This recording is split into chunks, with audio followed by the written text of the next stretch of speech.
Have you ever tried to stop thinking and realized you couldn't? Not because something big was happening, but because your mind refused to be quiet.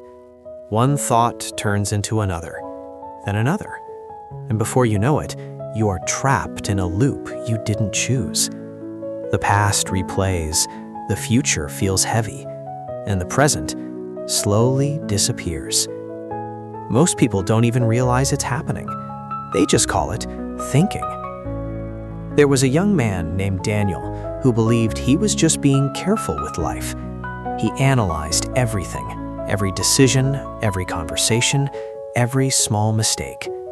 At first, it felt like control. He thought thinking more meant living better. But slowly, something changed. The more he thought, the less peace he had. At night, his body was tired, but his mind stayed awake. He would lie in bed, staring at the ceiling, replaying conversations from days ago. What he said, what he should have said, what others might have meant. And then the future would take over. What if he failed? What if things didn't work out? What if he made the wrong move? His thoughts never ended, and neither did the exhaustion. Science shows that this kind of overthinking is not harmless. It traps the mind in repetitive loops, increasing stress, anxiety, and even emotional fatigue. People who overthink often struggle to sleep, lose focus, and feel mentally drained even when they've done nothing physical. But Daniel didn't know any of that. He just thought something was wrong with him. One afternoon, after another restless night, Daniel sat alone in a quiet park. For the first time, he noticed something strange. Everything around him was calm. The wind moved gently through the trees. Birds flew without hesitation. Children laughed without thinking about tomorrow. But his mind was loud.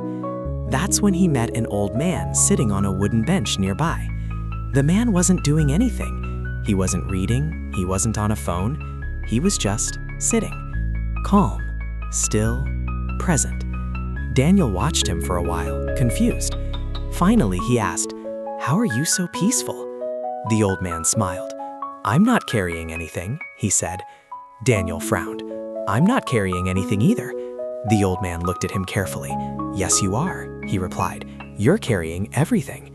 Those words stayed with Daniel. That night, instead of fighting his thoughts, he did something different. He sat quietly, and he watched them. At first, it felt uncomfortable. Thoughts came rushing in faster than ever, but he didn't chase them. He didn't argue with them. He just observed. Minutes passed. Then something unexpected happened. The thoughts began to slow down. Not completely, but enough for him to notice space. For the first time in a long time, there was silence between the noise. He realized something simple, but powerful. His thoughts were not the problem.